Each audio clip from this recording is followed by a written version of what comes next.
नमस्कार दोस्तों। आज हम जो टॉपिक लेके आया है वो बहुत ही ख़ास है। क्या है ना कि कल देश का सबसे बड़ा इवेंट शुरू होने वाला है, जो है कि बजट। मेरे ख्याल से आप लोग बहुत सारा लोग ये नाम सुना ही होंगे कि बजट क्या है। तो उसी को लेके कुछ विषय के बारे में बातचीत करेंगे। और कुछ लोगों को हो सकता है कि मेरा ये बात ठीक से हजम नहीं हुआ कि देश का सबसे बड़ा इवेंट बजट कैसे हो सकता है, जहाँ पर वर्ल्ड कप टूर्नामेंट होता है, जहाँ पर दिवाली होता है, दशहरा होता है। तो मैं बोल रहा हूँ कि ये भी देश का एक तो बहुत ही बड़ा इवेंट होता है, जो कि हर एक इंसान, इंडिविजुअल इंसान जिसमें जुड़ा रहता है, या फिर जो चीज़ के लिए हर एक इंसान का लाइफ में कुछ ना कुछ इफ़ेक्ट पड़ता है। तो वीडियो शुरू करने का पहले बस एक ही रिक्वेस्ट है कि ये आप ही लोगों का समझने का सुविधा के लिए हम ये वीडियो थोड़ा मेहनत करके बनाया है। तो प्लीज़ वीडियो को लास्ट तक देखिएगा, और अगर पसंद आएगा तो ये वीडियो को थोड़ा लाइक कर दीजिएगा, शेयर कर दीजिएगा, और मेरा चैनल को प्लीज़ सब्सक्राइब कर दीजिएगा। हालांकि मेरा वीडियो बहुत ही कम लोग देखते हैं अभी तक, क्योंकि छोटा चैनल है। फिर भी जो लोग देखता है वही लोगों के बारे में मैं सोचा कि चलिए कुछ उन लोगों का भी बजट के बारे में समझाया जाए, ताकि उन लोगों को भी बजट समझने में सुविधा हो। मैं ये मानता हूँ कि हर एक इंडिविजुअल नागरिक, जो देश का नागरिक है, उसको अपना बजट के बारे में जानकारी रहना चाहिए, क्योंकि कहीं ना कहीं उनका लाइफ के ऊपर इसका बड़ा एक इफ़ेक्ट पड़ता है। अभी आप लोग बोलेंगे कि मैं तो आम जनता हूँ, मेरा सैलरी पाता हूँ, नौकरी करता हूँ, उसी में मेरा दिन गुजरा होता है। तो मैं थोड़ी कोई बिजनेसमैन हूँ, मैं थोड़ी कोई इंडस्ट्रियलिस्ट हूँ, मैं थोड़ी कोई बड़ा आदमी हूँ जो बजट के बारे में खबर रखेगा। लेकिन मैं यही कहना चाहूँगा कि हाँ, आपको भी बजट के बारे में सुनना चाहिए, बजट के बारे में जानना चाहिए। कहीं ना कहीं आपका लाइफ में भी बजट इफेक्ट पड़ता है। तो आज का वीडियो बेसिकली इसी के ऊपर आधारित है, ताकि बजट होता क्या है, बजट हम लोगों को क्यों बजट के बारे में जानकारी रखना चाहिए, और बजट का थोड़ा बहुत डिटेल्स, पूरा डिटेल्स तो आप लोगों को बहुत सा जगह में मिल जाएगा। मैं बस जो आसान भाषा में समझने का सुविधा होगा उसी में बजट का कुछ टर्म्स समझाने का कोशिश करूँगा। तो वीडियो शुरू करने का पहले मैं थोड़ा मूवी रिलेटेड बात लेके ही शुरू करता हूँ। हमारा बॉलीवुड में बहुत सारा मूवी ऐसा आया है जिसमें थोड़ा बजट के लेके बातचीत हुआ है। जैसा रिसेंटली एक मूवी आया है माधवन जी का हिसाब बराबर। उसमें एक सीन है जिसमें समझाया जाता है कि देश में जब भी कुछ करप्शन होता है तो उसका लिए बजट में क्या इफ़ेक्ट पड़ता है, या सरकार जो टैक्स बढ़ा देता है, या फिर इनडायरेक्टली टैक्स नहीं बढ़ा के इनडायरेक्टली कुछ पेट्रोल या डीजल का दाम बढ़ा देता है, तो उसमें क्या इफ़ेक्ट पड़ता है। तो यहाँ पर एक सवाल उठेगा कि पेट्रोल डीजल का दाम बढ़ेगा तो मेरा लाइफ में क्या फ़र्क पड़ेगा। तो मैं बोलना चाहूँगा कि आपका अगर गाड़ी हो चाहे ना हो, फिर भी पेट्रोल डीजल का दाम बढ़ेगा तो हर एक इंसान का लाइफ में फ़र्क पड़ेगा। क्योंकि कहीं ना कहीं आप जो सुबह उठ के जो सामान कंज्यूम करता है, जो चीज़ खाता है, जो चीज़ पहनता है, वो कहीं ना कहीं से ट्रांसपोर्ट होके आपका पास वाला शॉप में आता है। वो वाला शॉप भी कहीं ना कहीं से फिर से ट्रांसपोर्ट करके लेके आता है। तो पेट्रोल डीजल क्यों बढ़ेगा, तो वो ट्रांसपोर्टेशन कॉस्ट भी बढ़ जाएगा। तो जो ट्रांसपोर्टेशन कॉस्ट बढ़ जाएगा तो आप जो सामान खरीद रहा है तो उसको भी महंगा हो जाएगा, तो आपको भी ज़्यादा पैसा दे के खरीदना पड़ेगा। ये सब एक पार्ट हो गया, एक उदाहरण हो गया कि आम आदमी का ज़िंदगी में बजट कैसे इफेक्ट करता है। उसके बाद आप लोग तो जीएसटी का नाम सुने ही होंगे कि आप कुछ भी चीज़ खरीदिए उसमें दो टाइप का जीएसटी लगता है, एक स्टेट जीएसटी, एक है सेंट्रल जीएसटी। तो ये भी डिस्कशन होता है बजट में। तो मेरे ख्याल से सब आदमी को ही बजट के बारे में जानकारी रहना चाहिए। तो अभी आज आ जाता है बजट होता क्या है।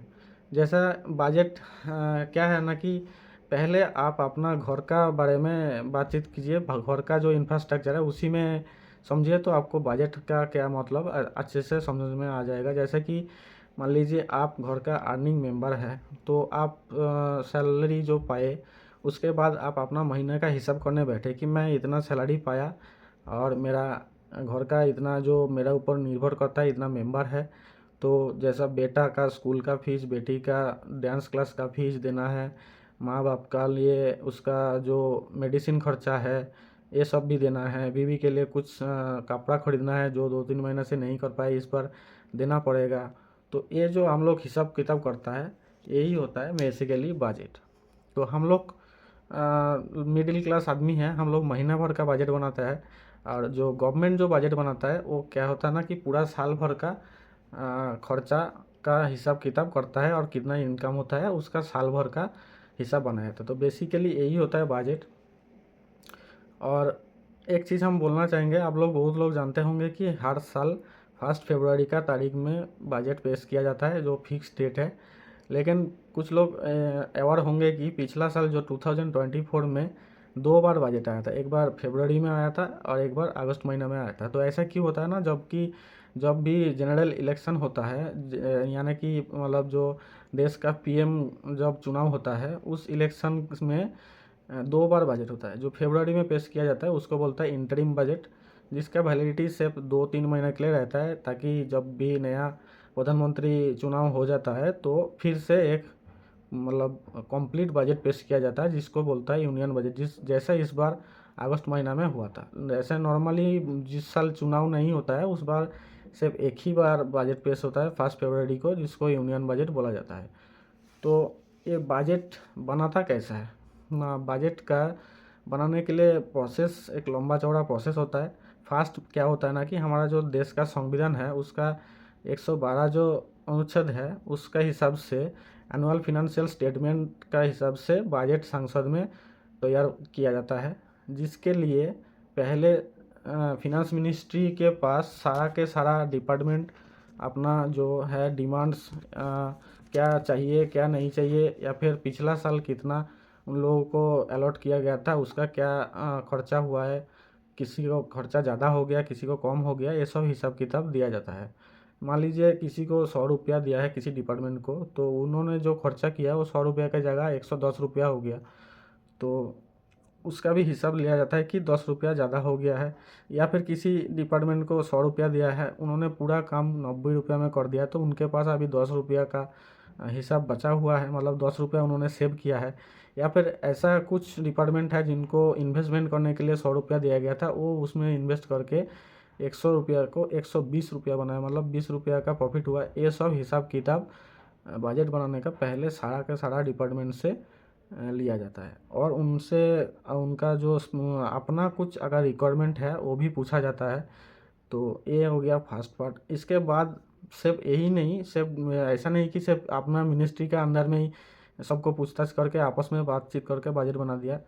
हर एक डिपार्टमेंट का हर एक फील्ड का एक होता है कि फील्ड हेड होता है, जैसे जिनको बोलता है स्टेक होल्डर। जैसे हो गया कि कोई भी एग्रीकल्चरल फील्ड का हेड हो गया, कोई भी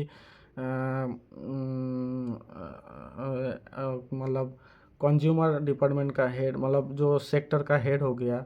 या फिर हो गया कि कुछ जो गाड़ी बनाने वाला कंपनी लोगों का तरफ से एक मुख्य आधिकारिक होता है जो इन लोगों से बातचीत करके उन लोगों का क्या रिक्वायरमेंट है, कि उन लोगों का मतलब काज कारोबार कैसा चल रहा है, ये सब पूछा जाता है। तो उसको भी ध्यान में रखते हुए बजट बनाया जाता है। प्लस जो इंडस्ट्रियलिस्ट होता है, इंडस्ट्रियलिस्ट लोगों को भी बुला के उन लोगों का क्या रिक्वायरमेंट है, उन लोग क्या उम्मीद कर रहे हैं इस बजट में, ये सब भी ध्यान रखा जाता है। तो अब जाके बजट बनाना शुरू होता है।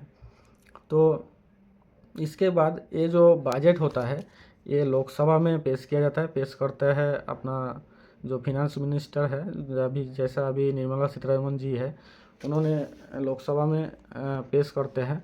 फिर ये संसद में दोनों मतलब जो अभी सरकार पार्टी है और जो विरोधी पार्टी है, दोनों का सवाल जवाब के बाद जब सब लोग इसमें समर्थन देता है, तो समर्थन के बाद जब फाइनल बिल और डिमांड फॉर ग्रांट सबके तरफ से मंजूरी मिल जाता है, तो ये बजट को माननीय राष्ट्रपति जी के पास मंजूरी के लिए लेके जाता है। और माननीय राष्ट्रपति जी अगर मंजूरी दे के इसमें साइन करता है तभी जाके ये मतलब जो ये बजट अल्टीमेटली पेश किया जाता है। हाँ, उस टाइम में और एक चीज़ बोलना भूल गया था, बजट पेश करने का पहले बजट बनाने का टाइम में आरबीआई का गवर्नर को भी देश का जो बैंकिंग सेक्टर का हाल हकीकत के बारे में भी पूछा जाता है।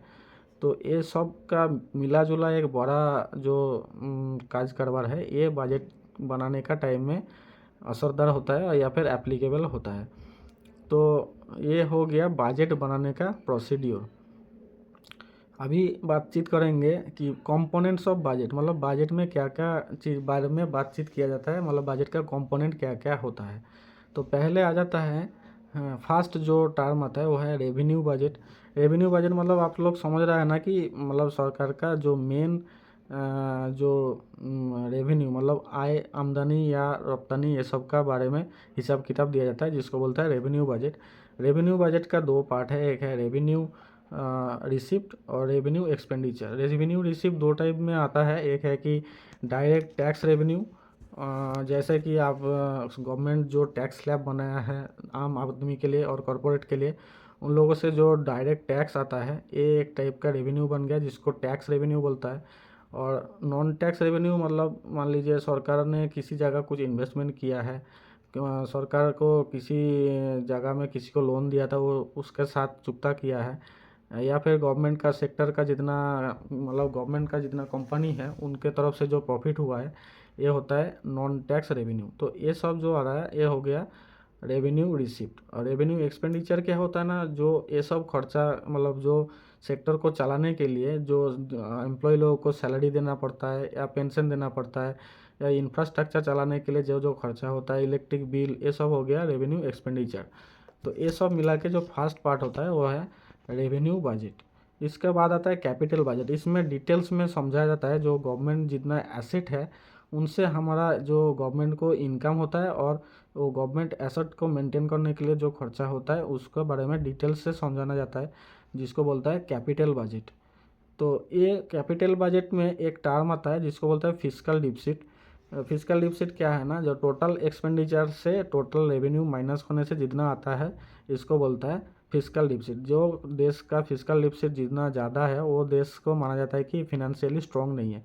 फिस्कल डिफिसिट मतलब नेगेटिव में जाएगा तो वो देश का जो इकोनॉमी का हालत अल्टीमेटली ख़राब है। जैसा हमारा देश का अभी प्रेजेंटली है 4.9, जो 4.4 में लाने का टारगेट लिया गया है। माना जाता है कि सबसे बढ़िया रहता है 3 से 4 का बीच में रहना। तो हमारा अभी जो है 4.9 में है। तो फिस्कल डिफिसिट नेगेटिव होना ख़राब है, फिस्कल डिफिसिट को पॉजिटिव में रखना चाहिए। इसके बाद दूसरा जो टर्म आता है वो है जीडीपी या फिर ग्रॉस डोमेस्टिक प्रोडक्ट। जीडीपी के बारे में मेरे ख्याल से बहुत लोग इसका नाम से पहचानते हैं। जीडीपी क्या है ना, कि ये बहुत सारा फैक्टर का मिला जुला चीज़ है, जो है कि कंजम्पशन या इन्वेस्टमेंट, गवर्नमेंट स्पेंडिंग और नेट एक्सपोर्ट। तो कंजम्पशन क्या है ना कि गवर्नमेंट जो जो चीज़ गवर्नमेंट से नहीं मतलब पूरा देश पूरा साल भर में जो जो जो चीज़ कंज्यूम करता है, चाहे वो खाना पीना का चीज़ हो, चाहे वो कपड़ा हो, चाहे वो इलेक्ट्रॉनिक गुड्स हो, ये सब के बारे ऊपर में जो पूरा देशवासी पूरा साल भर में खर्चा करता है उसको बोलता है कंजम्पशन। उसके बाद होता है इन्वेस्टमेंट। इन्वेस्टमेंट मतलब क्या है कि गवर्नमेंट मान लीजिए किसी फॉरेन कंपनी में इन्वेस्ट किया, फॉरेन बॉन्ड खरीदा है, शेयर मार्केट में इन्वेस्ट किया, इसको बोलता है इन्वेस्टमेंट।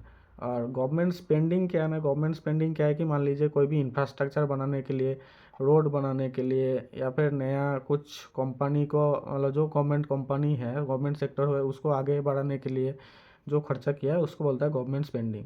और जो गवर्नमेंट स्पेंडिंग किया अपना कंपनी में, उसके जो प्रोडक्ट बना उसको कितना हम लोग बाहर बेचा है, मतलब बाहर देश कंट्री में एक्सपोर्ट किया है फॉरेन कंट्री में, और उसका अगेंस्ट में हम लोग फॉरेन या फिर या तो करेंट फॉरेन करेंसी या फिर फॉरेन गोल्ड उसका अगेंस्ट में लिया है, इसको बोलता है नेट एक्सपोर्ट। तो इस टोटल चारों टर्म का जो मिला चीज़ है उसको बोलता है जीडीपी या ग्रॉस डोमेस्टिक प्रोडक्ट। जो अभी हमारा देश का जीडीपी है वो चल रहा है 6.4 के आसपास, जो अभी पिछला 4 साल में सबसे कम है। तो जीडीपी भी कम होना देश के लिए ठीक नहीं है, देश का इकोनॉमी के लिए, क्योंकि जीडीपी एक टाइप का मान लीजिए क्रेडिट स्कोर होता है कि गवर्नमेंट को वो जीडीपी का हिसाब से देख के बाहर का कंट्री या फिर बाहर का जो वर्ल्ड बैंक होता है वो लोन देता है।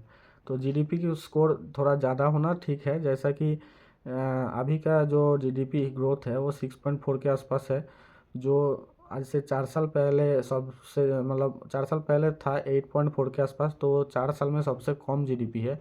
ये भी ठीक साइन नहीं है एक कोई भी देश का गवर्नमेंट के लिए। अगला टर्म जो आता है उसके बारे में आप लोग सब लोग जानता है, इन्फ्लेशन रेट या फिर महंगाई दर। तो इन्फ्लेशन रेट क्या होता है ना कि मान लीजिए कोई भी चीज़ को आज हम जो रेट में ख़रीद रहा है, अगला साल वही सेम चीज़ को खरीदने के लिए आपको कितना एक्सपेंड करना पड़ेगा, कितना पैसा लगाना पड़ेगा, इसको बोलता है महंगाई दर। मतलब महंगाई दर एक तरफ से आपको इंडिकेट करता है कि आपका हाथ में पैसा है खरीदने के लिए या नहीं है। आपके पास जितना पैसा रहेगा तो आप उतना ही खरीद पाएंगे ना। तो महंगाई दर अगर बढ़ जाएगा, मान लीजिए अभी जो चीज़ 40,000 में मिल रहा था वो अगर अगला साल आपको 80,000 में मिलेगा तो आप उससे आधा ही खरीद पाएंगे। तो महंगाई दर इसीलिए कंट्रोल में रहना हर देश के लिए अच्छा होता है। अभी हमारा करंट जो इन्फ्लेशन रेट है 6 के आसपास है, जो ठीक नहीं है। इसके बाद बजट में बातचीत किया जाता है टैक्स स्लैब को लेके। टैक्स स्लैब मेनली दो टाइप का होता है, एक है कॉमन पर्सन के लिए, मतलब जनरल नॉर्मल आदमी आम आदमी लोगों के लिए जो टैक्स होता है, और दूसरा है इंडस्ट्री के लिए जो कॉरपोरेट टैक्स स्लैब होता है। तो इसमें क्या होता है ना कि हर साल गवर्नमेंट डिसाइड करता है कि एक सर्टेन रेंज का इनकम के लिए आदमी लोगों को कितना टैक्स देना पड़ेगा, वो परसेंटेज हिसाब होता है। वैसे ही सेम कॉरपोरेट सेक्टर के लिए भी कॉरपोरेट टैक्स डिसाइड होता है। तो ये हो गया कंपोनेंट्स बजट का। तो इसके बाद हम लोग सोचने का मतलब जानने का कोशिश करेंगे कि बजट का जो इम्पैक्ट होता है वो क्या क्या होता है। पहला सबसे बात तो है कि कॉमन पीपल के ऊपर क्या इम्पैक्ट आता है। कॉमन पीपल के ऊपर इम्पैक्ट यही आता है कि बजट में जो हर साल टैक्स का बारे में चेंजेस लाया जाता है, तो उस हिसाब से डायरेक्ट इम्पैक्ट आ जाता है हम लोगों का इनकम के ऊपर कितना टैक्स पड़ेगा। उसके बाद जो जीएसटी के ऊपर कुछ चेंजेस आता है कि नहीं आता है, ये सब को लेके, और कुछ कोई बजट में कौन सा सेक्टर में कुछ छूट दिया जिसके चलते कौन सा इक्विपमेंट या कौन सा सामान का दाम बढ़ा है, कौन सा सामान का दाम कम हो गया है। तो ये सब कॉमन पीपल के ऊपर इम्पैक्ट आता है। इंडस्ट्री के ऊपर क्या क्या इफेक्ट आता है ना, इंडस्ट्री लोगों के ऊपर क्या कॉरपोरेट टैक्स बढ़ाया गया है कि कम किया गया है, कौन सा सेक्टर को पर्सनली टैक्स बढ़ाया गया है, तो वो सेक्टर को थोड़ा ज़्यादा इफेक्ट पड़ेगा। इसके बाद आता है कि जो एक्सपोर्ट चार्ज होता है, इंपोर्ट चार्ज होता है, ये सब गवर्नमेंट में क्या चेंजेस किया है उस हिसाब से इम्पैक्ट पड़ेगा। उसके बाद थर्ड फैक्टर आता है कि शेयर मार्केट में क्या होता है। जो लोग शेयर मार्केट करते हैं उन लोग जानते ही होंगे कि हर साल बजट का दिन में शेयर मार्केट में बहुत ज़्यादा उतर चढ़ाव होता है, क्योंकि गवर्नमेंट जब जब कोई भी सेक्टर में एलोकेशन करता है या कोई भी सेक्टर का नाम लेता है तो उस सेक्टर वाला स्टॉक में बहुत बड़ा हलचल होता है। मान लीजिए गवर्नमेंट ने बोल दिया कि इस साल कैपेक्स के लिए इतना ज़्यादा एलोकेशन दिया जाता है या फिर रेल बजट के लिए इतना ज़्यादा एलोकेशन दिया जाता है, तो आम जनता या फिर जो लोग नॉर्मल पीपल है वो लोग सर्च करता है कि उस सेक्टर रिलेटेड लिस्टेड स्टॉक कौन सा है, तो उस सेक्टर में इन्वेस्ट करना चाहता है। ऐसे ही बड़ा बड़ा इन्वेस्टर लोग, बड़ा बड़ा म्यूचुअल फंड बिजनेस मैन लोग वही सेम फंडा लेके शेयर मार्केट में आता है कि ये वाला कंपनी गवर्नमेंट के साथ लिंकेज है, तो अगर रेलवे सेक्टर में कुछ ज़्यादा एलोकेशन किया गया तो कौन सा कंपनी रेलवे का वागन बनाता है तो उसको शायद ज़्यादा गवर्नमेंट की तरफ से ऑर्डर मिलेगा, तो उसमें इन्वेस्ट करना अच्छा रहेगा। ऐसा करके बजट के लिए शेयर मार्केट में उतर चढ़ाव होता है। तो इसीलिए आप अगर शेयर मार्केट में इन्वेस्टेड है तो आपको बजट देखना बहुत ज़रूरी होता है, ताकि उससे आप क्लियर आइडिया पा सके कि बजट में कौन सा सेक्टर में मतलब अच्छा ही हो रहा है, कौन सा सेक्टर के लिए ख़राब हो रहा है। और चौथा पार्ट आता है कि फॉरेन इन्वेस्टर लोग भी बजट के लिए थोड़ा उत्सुक रहता है, ताकि उन लोग अपना जो इंडिया का जो बजट पेश होता है उसमें देखता है कि जीडीपी का मतलब ग्रोथ हुआ है कि उस जीडीपी डाउन हुआ है, महंगाई दर बढ़ा है कि कम हुआ है। उस हिसाब से अगर सब कुछ फेवरेबल लगता है तो वो लोग अपना पैसा लेके इंडिया में इन्वेस्ट करने आता है, और अगर सब कुछ ख़राब रहे तो फिर अपना पैसा निकाल लेता है। तो सब कुछ ऑल ओवर मिला के बजट एक ऐसा फैक्टर है ताकि नीचे से लेकर ऊपर तक सब आदमी उसी में कहीं ना कहीं इन्वॉल्व रहता है। तो बजट को अच्छे से समझिए और बजट में जो जो बात बोला जाता है उसको थोड़ा ध्यान से सुनिए। मेरा आज का बोलने का पर्पस यही था। अगर मेरा वीडियो अच्छा लगे तो प्लीज़ मेरा चैनल को सब्सक्राइब कर दीजिएगा। नमस्कार।